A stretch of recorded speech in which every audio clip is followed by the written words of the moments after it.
आणि आता असं आहे की वेगवेगळे आमच्याकडे डिपार्टमेंट्स आहेत. मग प्रत्येकजण आपापल्या पद्धतीनं काम करणार आहे.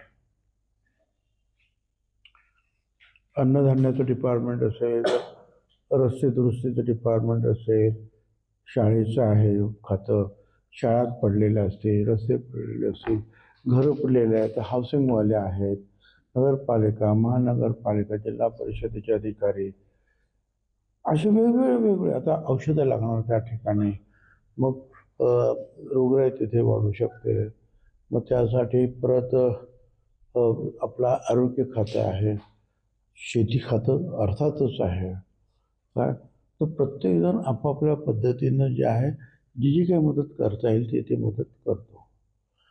आता जे रेव्हेन्यूचे जे अधिकारी जे आहेत म्हणजे महसूलचे, ते पंचनामे करतात की इथे काय पेरा होता, किती नुकसान झालं, ही जमीन खरडून गेलेली आहे, मग आता काय करायचं, इथे बाग होती, ही बाग किती वर्षाची होती, आता जर ती गेली बाग तर त्याला किती वर्ष आणखी लागणार, किती नुकसान आहे, ह्या सगळ्याचा जो अभ्यास करून ते कलेक्टरकडे संकलित करून ताबडतोब ते सरकारकडे येतं.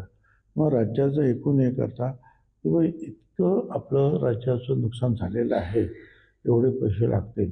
मग ते मग राज्य सरकार येईल, केंद्र सरकार येईल, कुठून येतील, परंतु ह्या शेतकऱ्यांना मदत आम्हाला द्यावीच लागणार आणि आम्ही ती करणारच.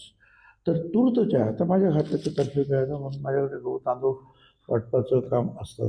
तर प्रत्येक जे बाधित कुटुंब आहेत तर प्रत्येक कुटुंबाला 10 किलो गहू, 10 किलो तांदूळ हे वाटपाचा कार्यक्रम, त्याचे ऑर्डर्स वगैरे जे आहेत ते सगळं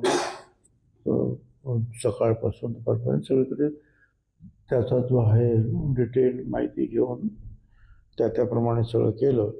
आणि आतापर्यंत जवळ म्हणजे दुपारपर्यंत आम्ही 26.5 मेट्रिक टन गहू, 26.5 मेट्रिक टन तांदूळ याचं वाटप आम्ही वेगवेगळ्या जिल्ह्यामध्ये केलेलं आहे.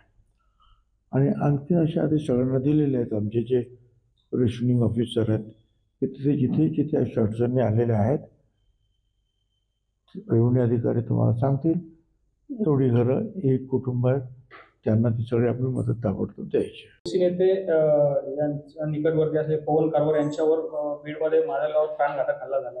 बीडवरून ते जालन्याला निघाले असताना हा हल्ला झाला. माजलगावच्या एका हॉटेलवरती जेवायला थांबलेले असताना जमावून त्यांना बेदम मारहाण केली पवन कारभार यांची.